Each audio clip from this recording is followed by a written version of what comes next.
사도신경. 나는 전능하신 아버지 하나님 천지 창조주를 믿습니다. 나는 그의 유일하신 아들 우리 주 예수 그리스도를 믿습니다. 그는 성령으로 잉태되어 동정녀 마리아에게서 나시고 본디오 빌라도에게 고난을 받아 십자가에 못 박혀 죽으시고 장사한 지 사흘 만에 죽은 자 가운데서 다시 살아나셨으며 하늘에 오르시어 전능하신 아버지 하나님 우편에 앉아 계시다가 거기로부터 살아있는 자와 죽은 자를 심판하러 오십니다. 나는 성령을 믿으며 거룩한 공교회와 성도의 교제와 죄를 용서받는 것과 몸의 부활과 영생을 믿습니다. 아멘.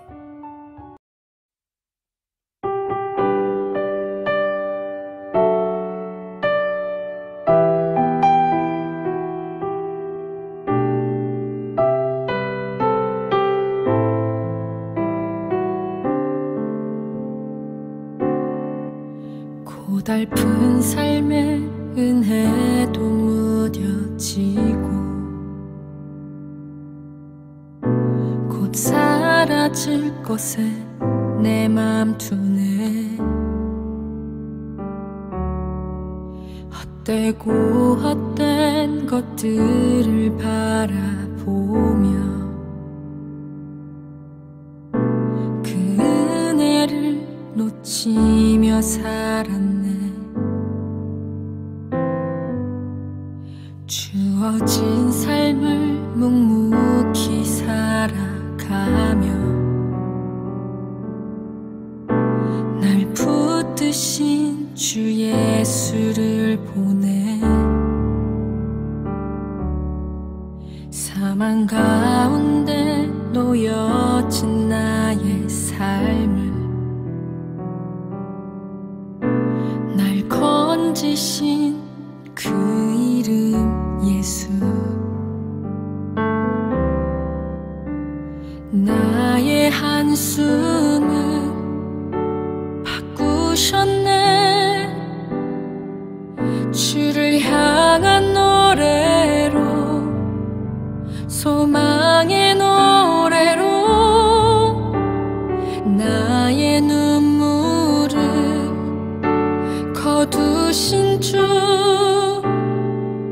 예수 이름 안에 살게 하소서.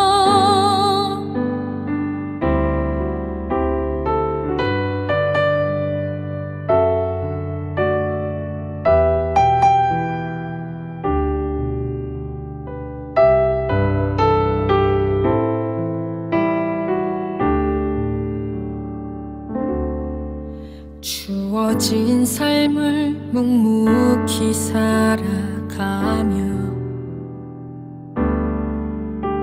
날 붙드신 주 예수를 보내.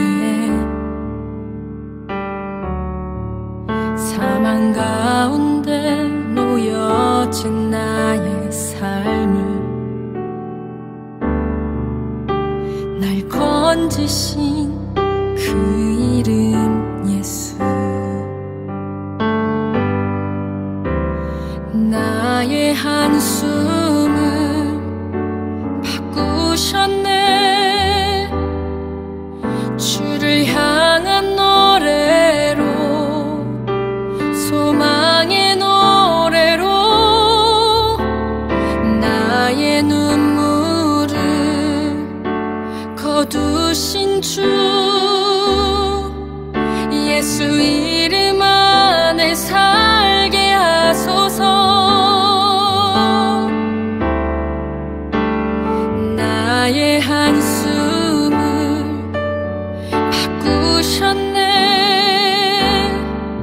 주를 향한 노래로, 소망의 노래로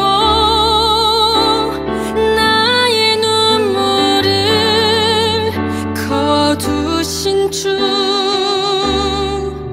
예수 이름 안에 살게 하소서.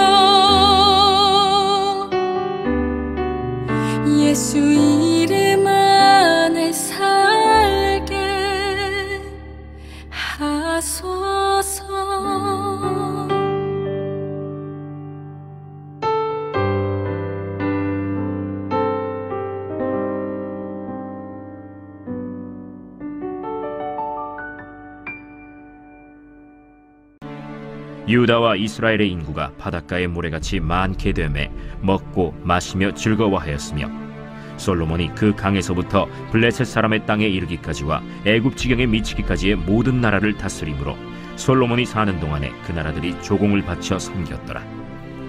솔로몬의 하루의 음식물은 가는 밀가루가 30고루요 굵은 밀가루가 60고루요 살진 소가 10마리요 초장의 소가 20마리요 양이 100마리이며 그 외에 수사슴과 노루와 암사슴과 살진 새들이었더라.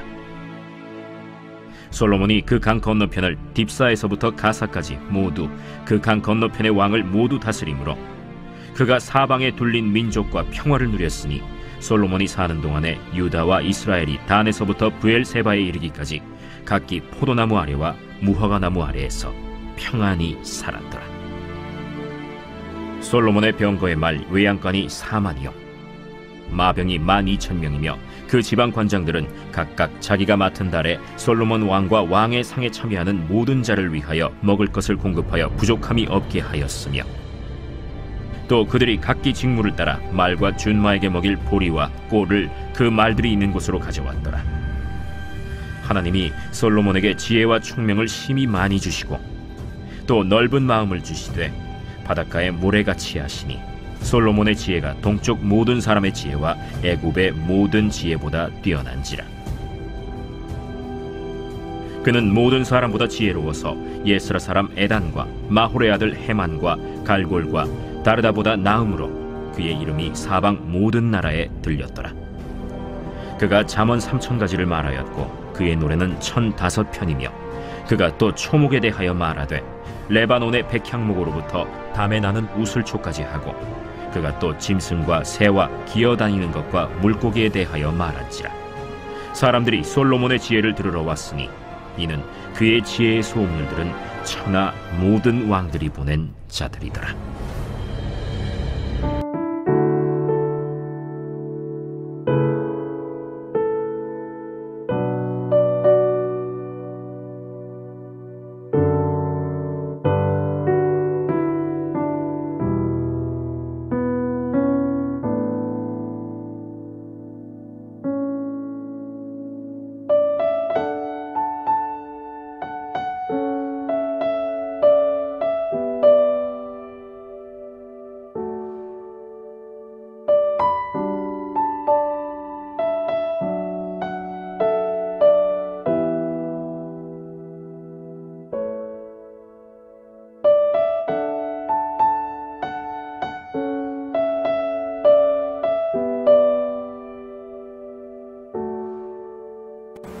샬롬, 오늘도 복된 하루 하나님의 은혜와 평강이 우리의 삶에 넘칠 수 있기를 원합니다.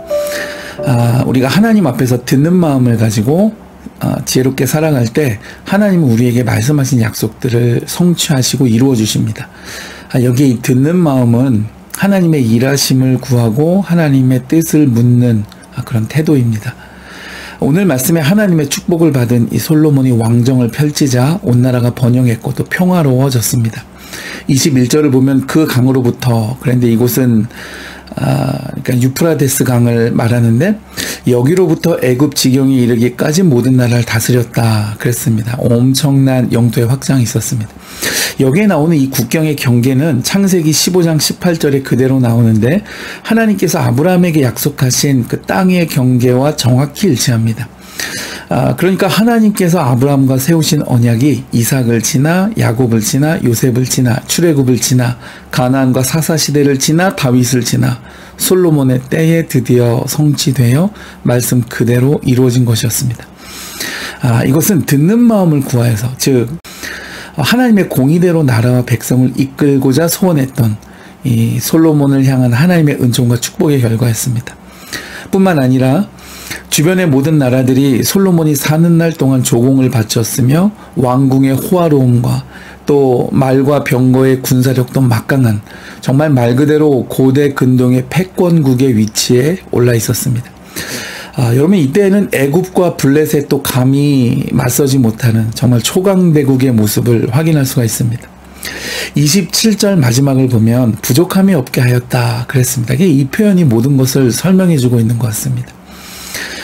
하나님께서 솔로몬에게 하신 약속을 이루셔서 그에게 이전에도 이후에도 다시 없을 축복을 허락하시니 그의 인생 상반기는 정말 승승장구하면서 평안과 번성을 누리는 날들의 연속이었습니다. 특별히 29절 이하에 보면 지혜라는 단어가 8번이나 언급되어 있습니다.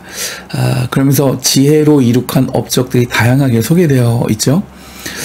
그러므로 이것은 지혜와 총명을 넘치게 부어주시고 또 넓은 마음을 주신 하나님의 축복의 결과였음을 알 수 있습니다. 심지어 천하 모든 왕들 중에서 그 지혜를 듣고자 찾아오기까지 했다 그랬습니다. 그러니까 하나님께서는 이와 같이 하나님의 뜻에 합한 자에게 놀랍게 축복하심을 보게 되어집니다. 여러분, 하나님께서는 그분의 백성들에게 기꺼이 지혜를 허락하십니다. 솔로몬도 지혜를 구했죠.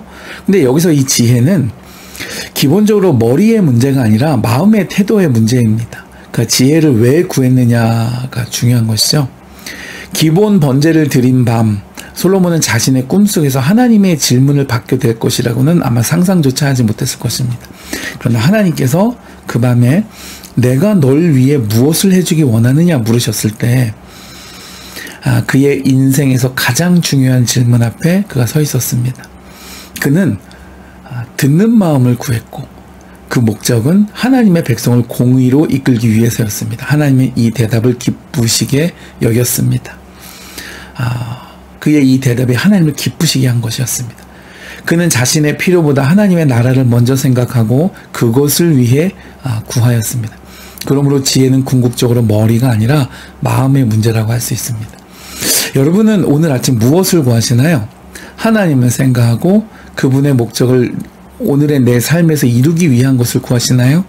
아니면 나의 필요를 그분을 통해 채우기를 위해 구하시나요? 분명하게 마음은 지혜와 결부되어 있습니다. 하나님께 향한 참된 마음이 없는 경우에는 총명한 마음조차도 어리석음에 빠지게 됩니다. 솔로몬의 후반기 인생이 그랬습니다. 그는 여전히 지혜로웠습니다. 그러나 하나님을 향한 마음은 점점 결여되어 갔고 그의 삶도 망가지기 시작했습니다. 그러나 오늘 우리가 말씀을 통해 확인했듯이 하나님을 향한 참된 마음은 지혜를 통해 폭포수 같은 축복의 삶을 가져왔습니다. 여러분 새롭게 시작하는 한 주 이 지혜와 마음을 하나님께 맞출 수 있는 복된 성도의 삶 이루실 수 있기를 주님의 이름으로 축복해 드립니다.